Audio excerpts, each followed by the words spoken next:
Hi,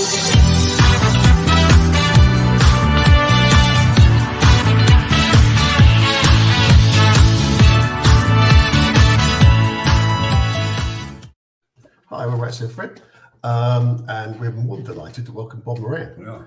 Turn the light on because I look better in the light. Yeah, we'll turn We've on. got a light. And there you go. there you go. Oh, that's better. There you are. See? There we are. That's a good one. Jack. We're very professional. Yeah. And welcome, Bob. Thanks a lot for agreeing to do this. Yeah. We really, Oh, it's my pleasure. really Thanks for appreciate having it. me. And we've been fans. I mean, I have to admit, I was aware of your work before COVID, but not to this degree. Yeah. Exactly. It's been, to say that you've been at the forefront of this is a friggin' understatement. So we just wanted to go back a little bit, and that's because you, if I'm right in saying, I think Rich actually told me this. You were at the Morning Star, correct? Yeah, that's right. Yeah, That's the first job. And then Guardian, then Telegraph. Is that right?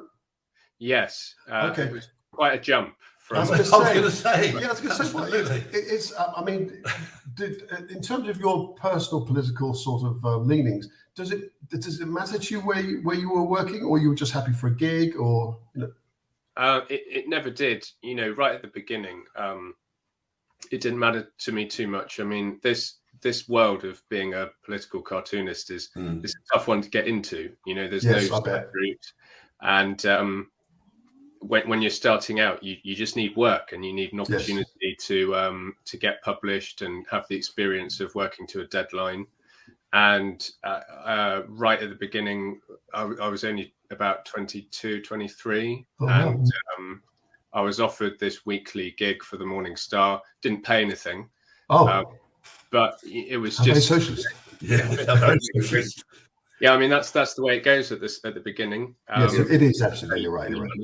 Yeah, no, you're right. Yeah.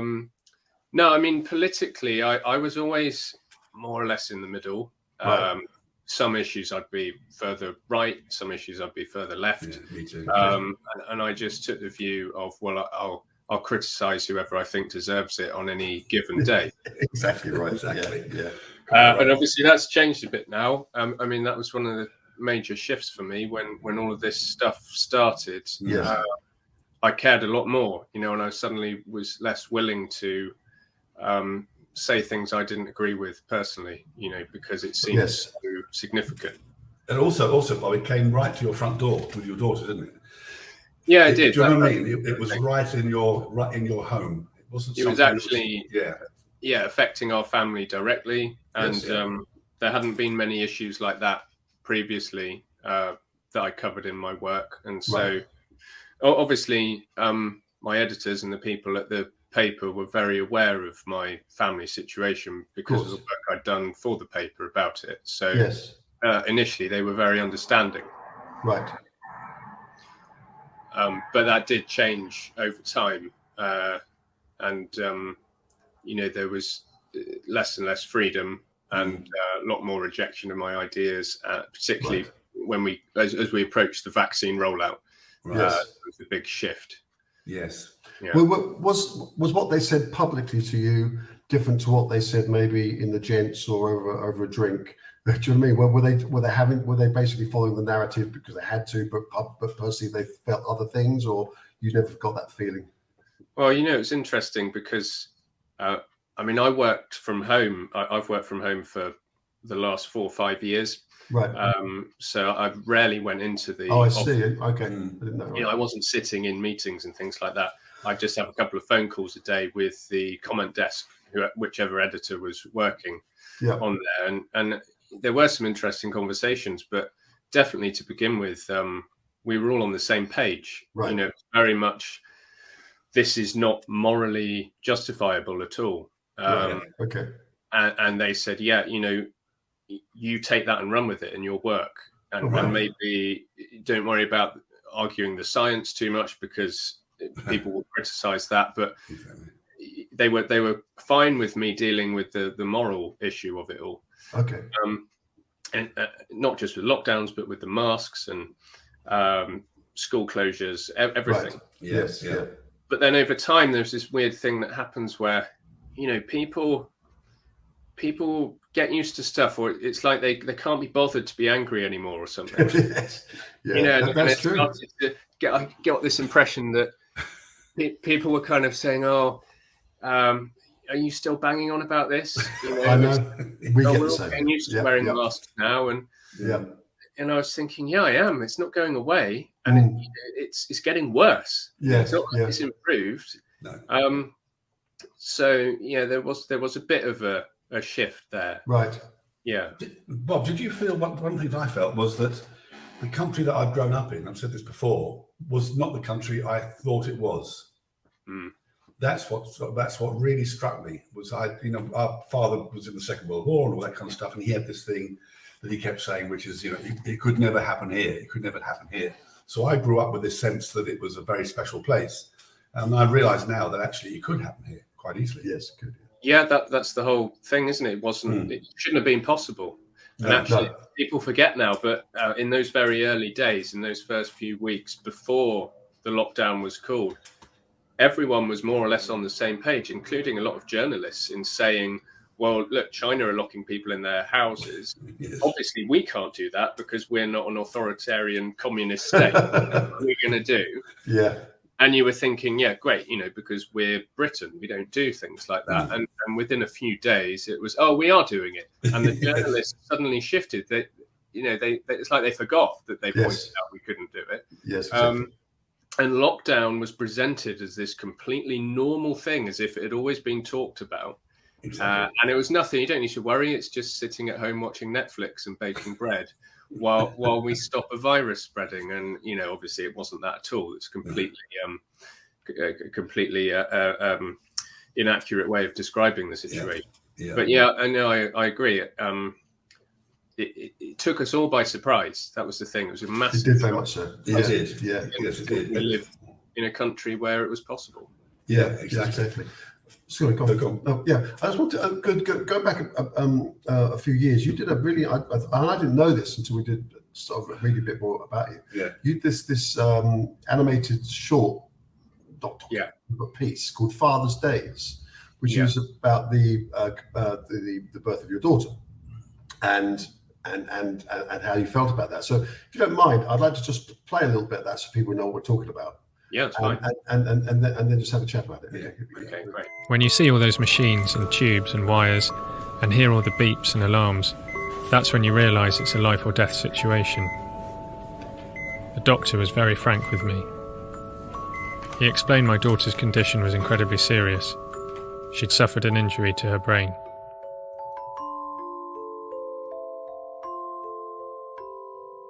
At that point, I was beginning to realise how helpless and hopelessly out of my depth I was.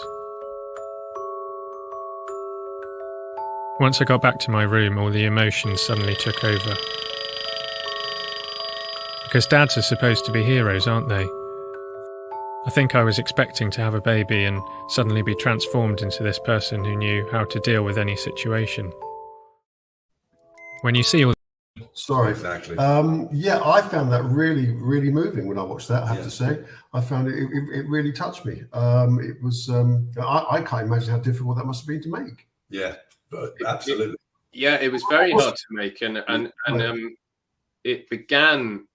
It was never supposed to be a video like that. It kind of happened by accident, really. I'd had a conversation with a colleague of mine at the paper, and she was really keen to have something autobiographical about a fairly serious topic, but in a comic strip form that could be in the magazine. So it was always intended to be a magazine piece. And I worked on it for a very long time. I did over 100 drawings over about 6 months, and really struggled with how I felt about sharing such a personal story, and obviously had to have a lot of conversations with my wife and everything, because we were really sharing a lot. And then at the last minute, the magazine, when it was all finished, said, "Oh, we don't want it anymore." And so we had this little team of us who'd been working on it. It was only 3 of us at the paper. Suddenly had this panic and thought, we can't waste it. It's all ready. So we decided to put it into a video. And one evening I just went home and wrote down the narration, went back in the next day and recorded it. We put some music on and did some little bits of animation for it, and it turned into that film, which is actually, I think, much more powerful than it would have been if it was just a comic strip. And it really had an impact, went around the world. And I know that various hospitals and midwives have used it for training.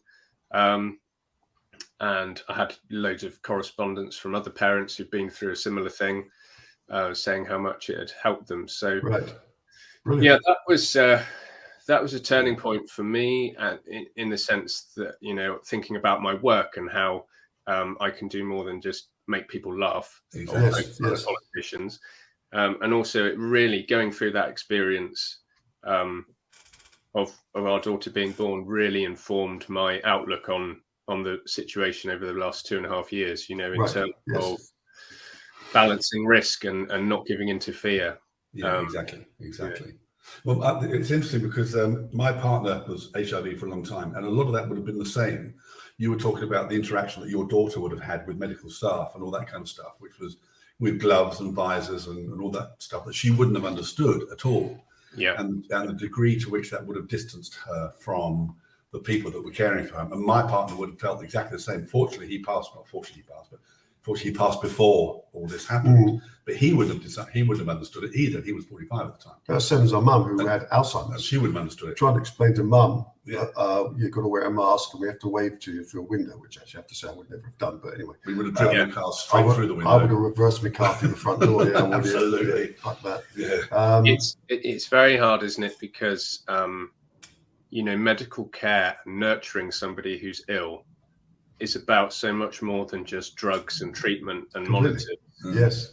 Anyone who's in that situation needs love. They need human connection. They need the familiar touch of someone who loves them, And we got rid of that. And as if it was just a small thing, it's like it's some luxury to have a family member visit you when you're in hospital. And you're exactly right.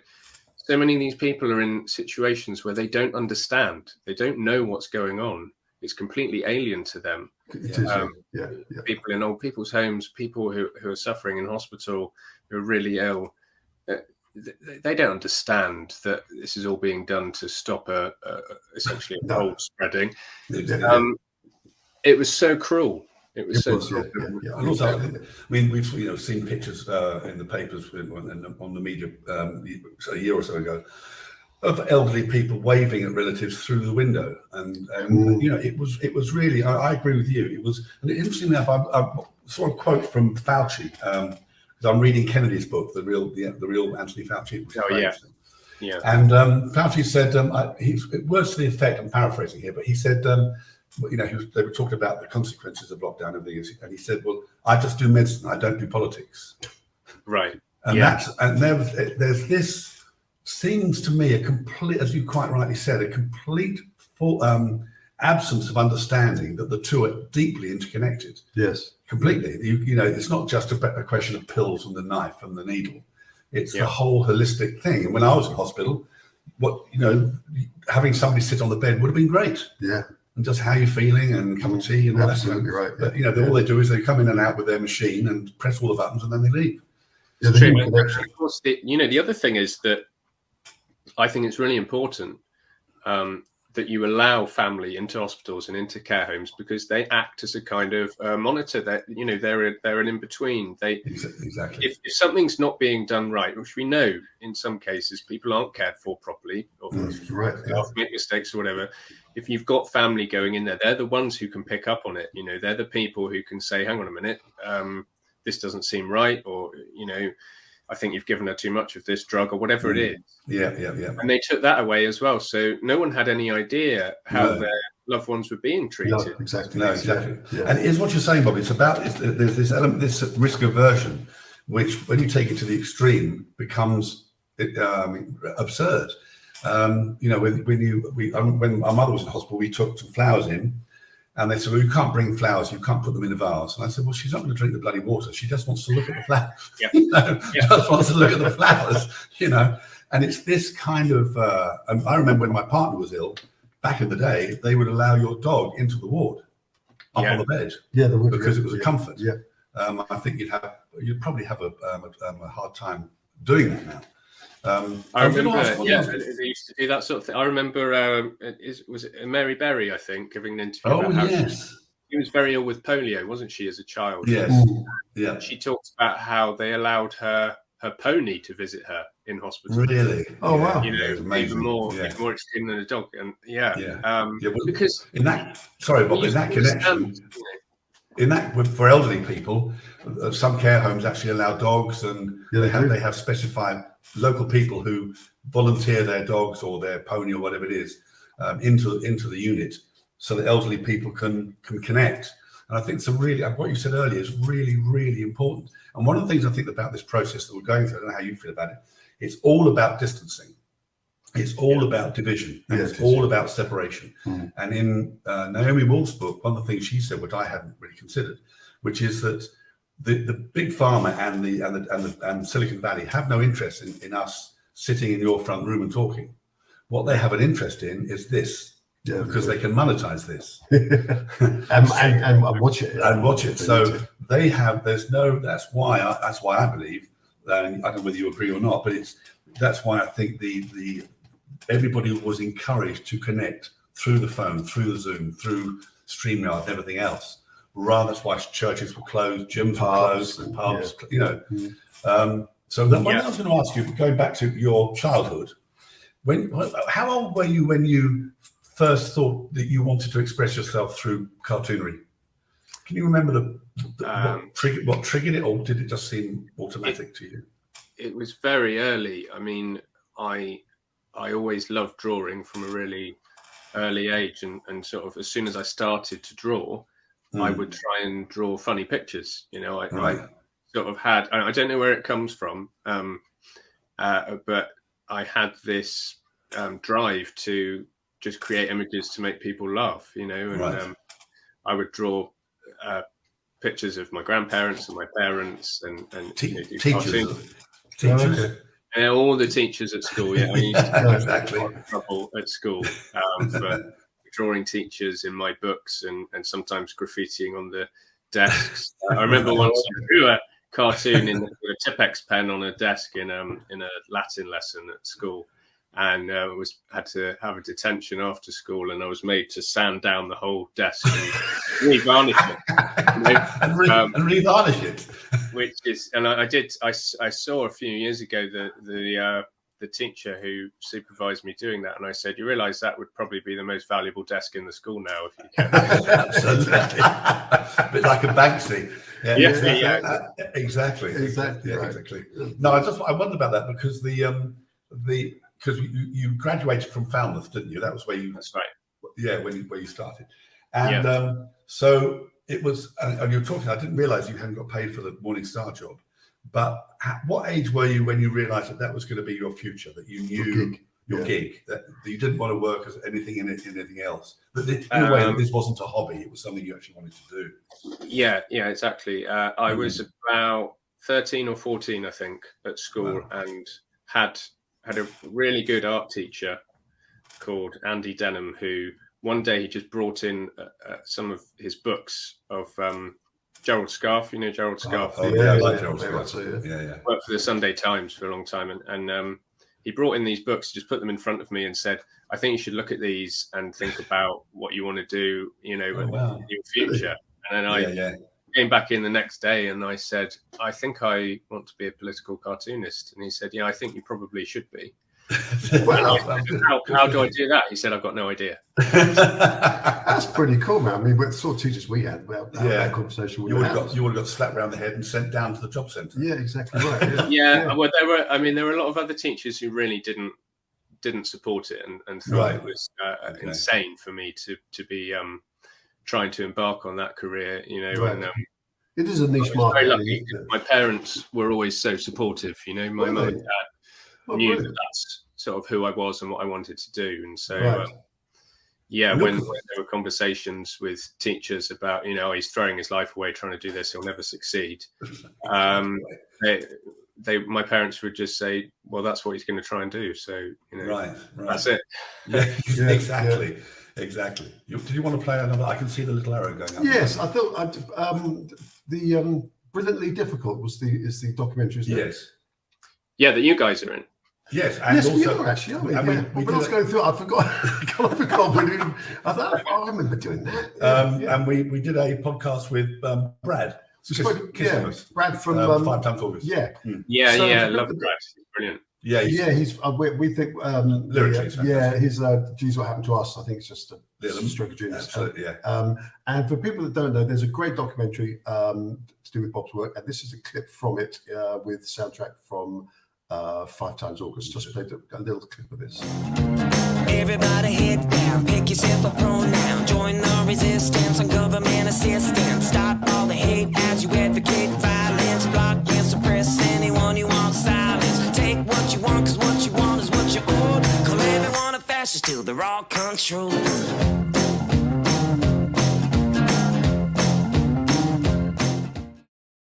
Yeah, Excellent, fantastic. Yeah, no, we when we were approached about being in that, we were more than happy. Yeah. So how did that? Did someone just come to you and say, "Look, we should make a documentary"? Did you think I want a documentary made about me? What was the process there? Well, it was never supposed to be a documentary. It was never going to be anywhere near as long or as elaborate as it's turned out to be. Keith, who put the film together and who came and interviewed you guys, Yes. just emailed me and said, I'm a filmmaker and I'd love to do a little interview with you. Right. It was going to be like a 10-minute thing. Right. Okay. And he came and sat down with me, and it's actually kind of turned into more of a therapy session. I think we spoke for about 3.5, 4 hours. Yes. And about everything that had been going on, and he started cutting that together and said, I think it might be nice to have 1 or 2 other people from our side of the argument just talking about your work. And I said, yeah, that sounds like a good idea. And I sort of left Keith to it to an extent, and Right. he didn't sort of tell me, I've gone and interviewed the Freds, and I've gone and interviewed Bernie and all these other people until right near the end, and I suddenly realized it was this kind of epic 50-minute thing with all these people talking, and he'd done these incredible little animations with my cartoons. Yes. So well. It does. Injected new life into them. Yeah, it works really, really well, and it's interesting how certainly Stand Firm, which is I've got that. I just got to quickly. That's what I got. By the way, Bob, I got Trust today. You got Trust. I got Trust. Yeah. Trust up. Trust up. Yeah. What was that mean? It's a take on Hannibal Lecter.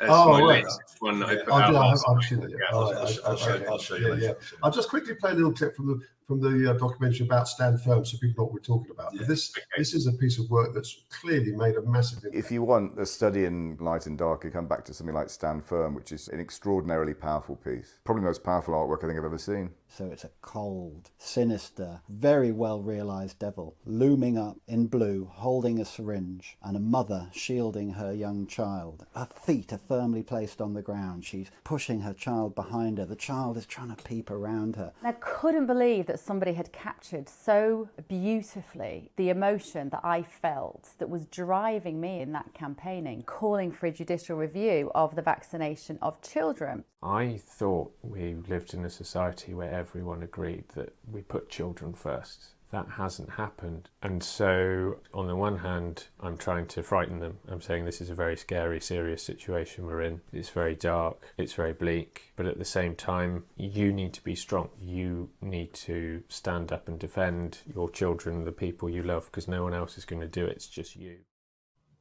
Yeah, I think it's absolutely masterstroke in terms of artwork. What sort of? But I know I've watched quite a lot of you chatting, and you say sometimes when you start drawing, you're not really or painting, you don't really know what's gonna happen. Was that the case with that as well? Came out I mean, it's quite similar to music, I suppose. I'm sure you guys find this. I don't know. Some days you struggle a bit, don't you? It doesn't really come, and you can sit around and the inspiration just isn't there. And other days it just seems to flow through you as if it's coming from somewhere else. And that Yes. picture was very much like that. It was just I sat down. Actually, one evening I started it quite late and just smashed it out, before I went to bed. And didn't really plan it or anything. It was very much just raw emotion, Right. and then Yep. straight out onto the page, which doesn't always happen like that, does it? It doesn't. No. It doesn't. Spend all Not your at all. time thinking, how did I do that? If only Sometimes the worst thing you can do is think about it. that's true. It's the worst thing you can do. Yeah. Yeah. Absolutely. Yeah. Or analyze it, and I'm sorry. So what's been, Overthink. yeah, with stab, stab foam is extremely powerful. Like also the stab vest with the with the elderly man and the baby in front, It's really good. which is it's pretty dark shit right there, Yeah. And I love it. I think it's fantastic. So what's been the response either in public or behind closed doors from workmates or peers or people that you may have had a relationship with before you spoke out so much? Well, I think with the other cartoonists who I used to see a lot, and there was a little community of us who worked for the newspapers, and we'd meet up a few times a year, go to little award ceremonies or whatever, and have drinks together, and we all got on really well. They completely sort of cut me off and stopped.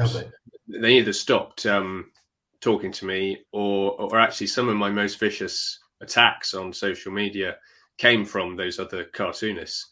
And I was aware that they were going in the complete opposite direction, and just sort of left them to it. But they, I tried not to sort of criticize what they were doing. Yes. Even though in my view, it was extremely damaging and morally mad. But they would sort of publicly and privately, they'd send me some pretty nasty emails as well. Really? I saw one, Bob, from Peter Bottomley. Did you see that tweet from Peter Bottomley? I don't know how long ago it was. It might have been in response to the Rachel Clark thing. It might have been in response to that. But it was really vicious, really, really.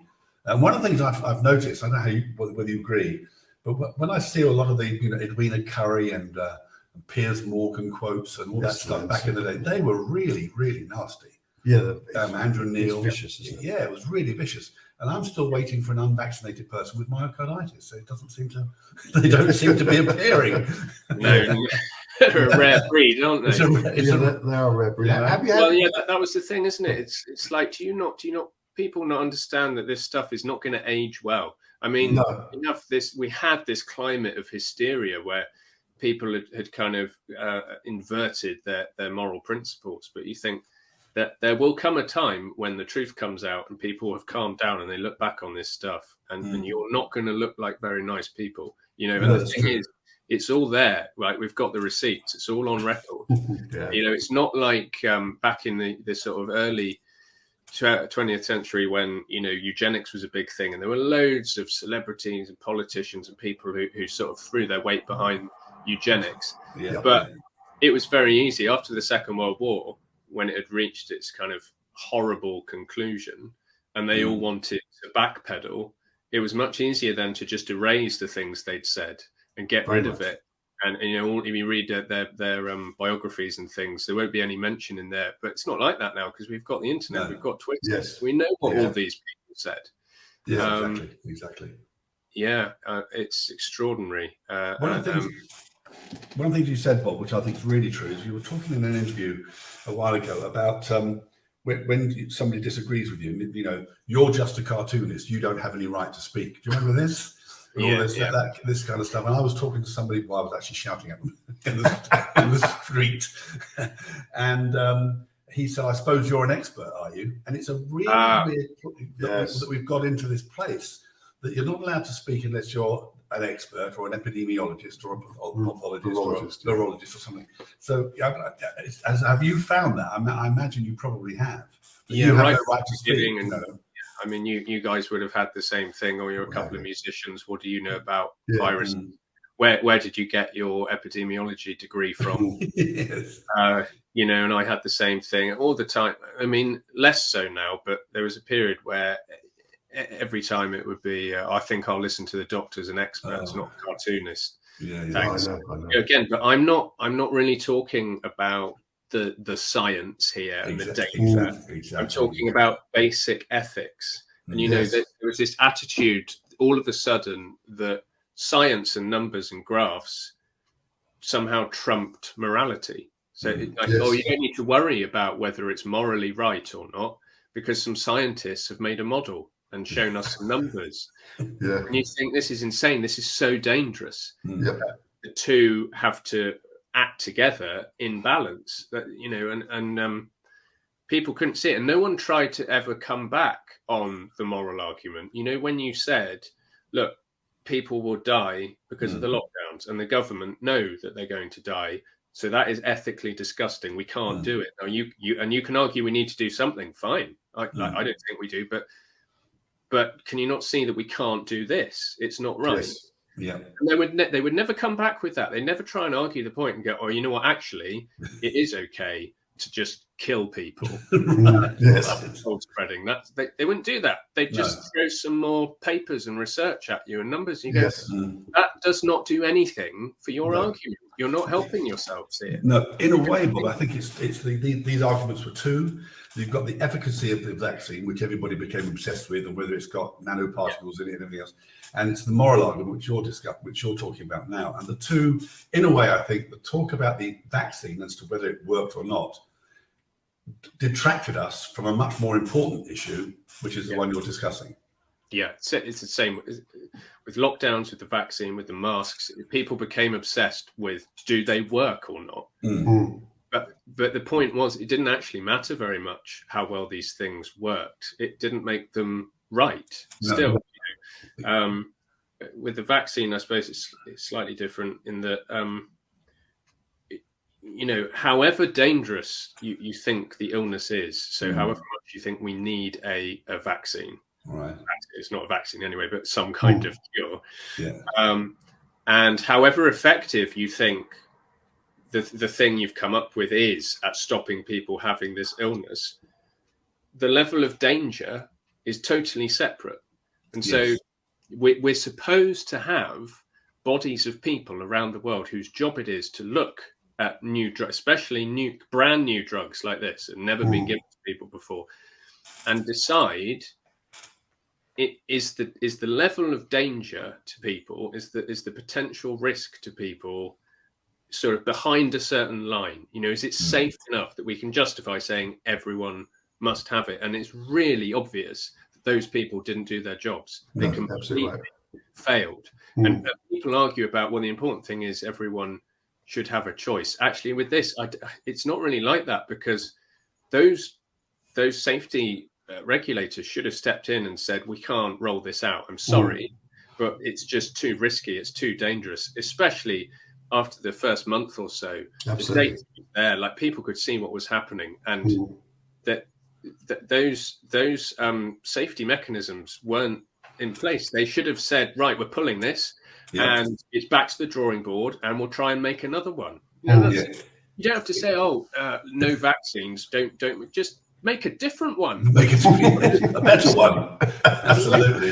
Yeah, that's exactly Bob, at what point when you look back, was there a particular moment when you suddenly thought this is all we're being played here?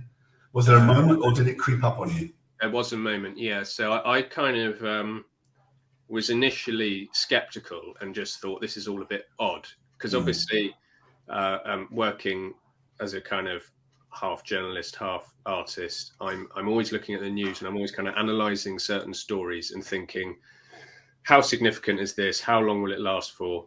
And back in sort of February 2020, and when all the news was coming out of China, I kind of thought, okay, this is your classic Chinese virus story that we've had before, and it will last a couple of weeks, and then it will just go away, and no one will remember it. So I kind of reluctantly one day in February said, shall I do a cartoon about this virus thing? And I remember the editor saying, yeah, they're saying it's probably a pandemic now, so you probably do one. And I genuinely thought that would be the last thing. That would be it. If only. And and then I sort of got quite worried for about a week. There was about a week when we were worried because no one was sure what was going on. Right. And they released this sort of a list of people who were at risk, and one of the things was anyone with cerebral palsy. Obviously, our daughter has CP, so we kind of thought, let's just stay at home for a week and see what's happening.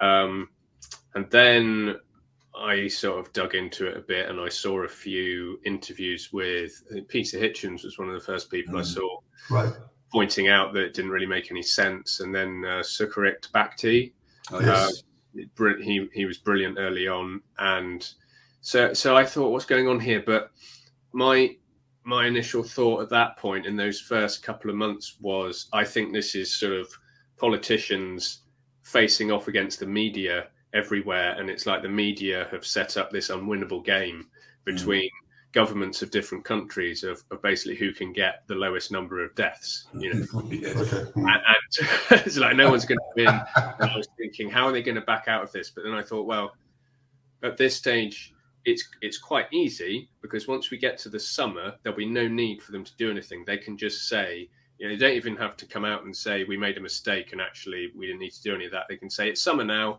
Viruses don't spread in the summer, so we can just walk back, and then everyone maybe would have forgotten about it. And it was at the point in that summer when they suddenly introduced masks. That was the huge shift for me. I thought, hang on, something really sinister is going on here now, because this was their chance to drop it all and walk back from the brink, and instead they brought in the masks thing. All the signs were pre-prepared. They were up everywhere. We actually went on a little holiday, just not very far from where we live with my parents, just to a little B&B on the moor in the middle of nowhere when that happened. And I was walking around this tiny village, and everyone had masks on. And it was the least relaxing holiday I've had. Thinking, what is going on? I had to drop that. It's all just incompetence theory there. Start to think this is more. It started. It looked sinister very quickly. That whole Build Back Better thing, when it was repeated as a mantra at the beginning.